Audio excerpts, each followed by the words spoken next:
I show you how to fix File Explorer not responding on Windows 10 and Windows 11. Okay guys, first you need to do, just press on your keyboard Ctrl Shift and Escape and open Task Manager and move here to Process and find here like me Windows Explorer. Go right click and you will see here Restart. Click on it and test Explorer now. Try to open documents or some folders and everything looks so good. If you still have problems, just follow my steps. Just close this and this too, press Windows button and R and save this command like me. Control folders and open it and you will see here File Explorer option. Move here to General and you will see here Privacy, just click here Delete. Hit here Apply and OK. And test Explorer now. Take PC, open documents, and everything looks so good. Close this, press Windows button and save like me CMD. And you will see Run as Administrator, open it.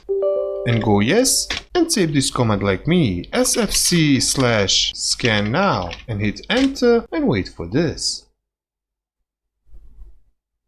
After finishing this, you can close this, press one more time Windows button and save CMD, run as administrator and save this command like me, and wait for this.